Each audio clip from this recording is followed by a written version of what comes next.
안녕하세요, 일리아입니다.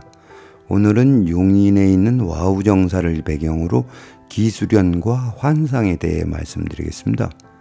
보시는 이미지는 용인에 있는 와우정사란 사찰입니다. 이곳은 누워있는 부처님, 즉 와불상이 모셔진 곳으로 유명합니다. 그리고 돌탑과 석상은 지금까지 봐왔던 사찰 풍경과는 달리 이국적입니다. 그럼 오늘의 이야기를 시작하겠습니다. 불가에서는 망념과 삿된 생각이 그친 상태를 선정이라고 합니다.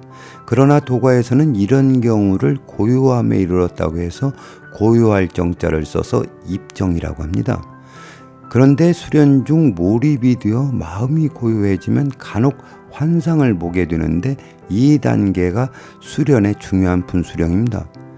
가끔 잘못된 수련으로 이상한 소리와 행동을 하는 대부분의 사람은 환상을 보고 그것이 현실이라고 착각을 하기 때문입니다. 그렇다면 왜 그런 일이 발생하는지 제 경험을 바탕으로 말씀드리겠습니다.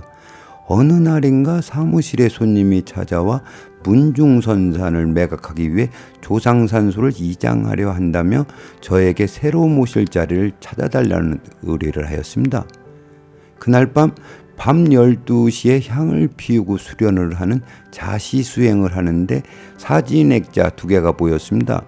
액자에는 갓을 쓴 할아버지와 머리에 쪽을 한 할머니였습니다. 한눈에 봐도 100년 전쯤 되는 옷차림이었습니다. 이때 할아버지의 표정은 무덤덤했지만 할머니는 표독스러운 얼굴로 저에게 뭐라고 따지듯 말을 하는데 전혀 알아들을 수가 없었습니다. 환상 속에 나타난 그분들이 누군지 또 무슨 말을 하는지 전혀 알 수 없는 상태에서 상이 사라졌습니다. 그리고 눈을 뜨니 향이 거의 다 타들어가고 있었습니다. 그리고 다음날 수련을 하기 위해 대둔산에 갔습니다. 산행을 마치고 내려오는 길에 동심암 아래 널찍한 바위가 있어서 그곳에 앉아 가부좌를 틀고 하단전에 의식을 집중하고 있었는데 순간 주변에서 들려오던 새소리와 풀벌레 소리 그리고 바람 소리까지 아득하게 멀어지면서 이내 파랗게 물든 강둑이 보였습니다. 그리고 바람결에 흔들리는 풀잎이 아주 선명하게 보였고 저 멀리 두 사내가 내 쪽을 향해 걸어오고 있었습니다. 가까이 다가오자 두 사람의 모습이 보였는데 한 사람은 포승줄에 묶여 있었고 다른 한 사람은 포승줄을 잡고 어디론가 끌고 가고 있었습니다. 그 광경을 끝으로 환상은 사라지고 귓전에는 나뭇잎에 부딪히는 바람 소리가 다시 들리기 시작했습니다. 이상이 이틀 연속으로 본 환상의 내용이며 대둔산에서 본 환상으로 비로소 퍼즐이 맞춰졌습니다.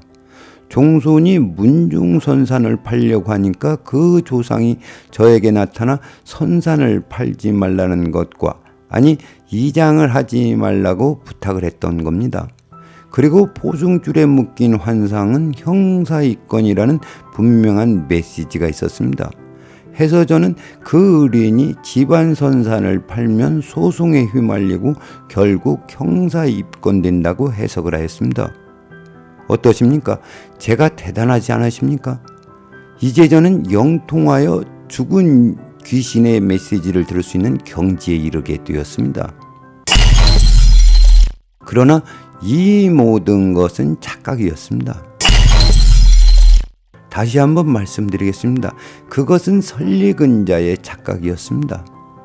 너무 선명하여 실제보다 더 실제 같고 진짜보다 더 진짜 같은 환상을 보고 앞날을 예측할 수 있다고 생각하니 한동안 제가 대단한 능력을 얻은 줄 알았습니다. 그 뒤로도 수많은 환상과 심지어 환청까지 들렸습니다. 잠깐 환청에 대해 말씀드리면 이 일을 어떡하지?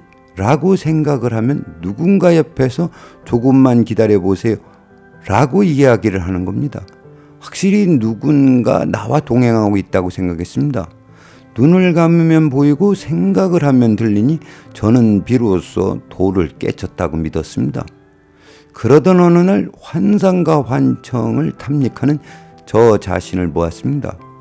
환상을 보지 않으면 초조하고 환청이 들리지 않으면 봉든탑이 무너지는 것처럼 불안하기까지 했습니다. 분명한 것은 제가 어떤 대상에 매여 있다는 사실을 알게 되었습니다. 그것은 바로 내가 만들어낸 상이요 귀신이었던 겁니다. 이것을 깨닫고 나자 환상과 환청도 내가 만들어낸 상에 불과했습니다. 그리고 이 모든 해답은 잠재의식에 있었습니다. 저수지에 물이 빠지면 바닥이 보이듯 수련 중 입정에 들면 고요함 속에 잠재의식이 활동을 합니다. 지난 일이 기억이 나지 않는다고 해서 없어진 것이 아닙니다.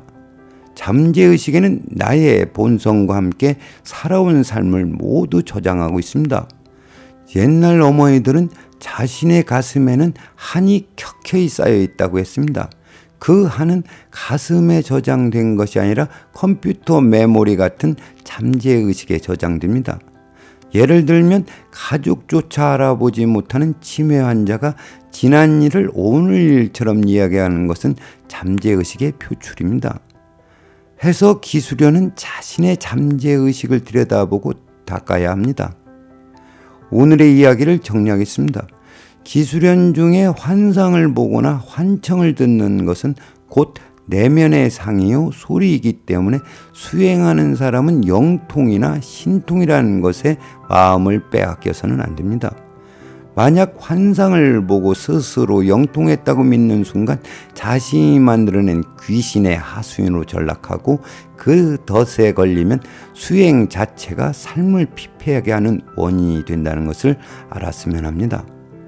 마지막으로 수행하는 사람이 새겨들어야 할 글귀 한 자락을 소개하며 마치겠습니다. 부처를 만나면 부처를 죽이고 조사를 만나면 조사를 죽일 것이며 아라한을 만나면 아라한을 죽이고 부모를 만나면 부모를 죽여야만 비로소 해탈한다고 임재선사가 말씀하셨습니다. 오늘은 여기까지 하겠습니다. 시청해 주셔서 감사합니다.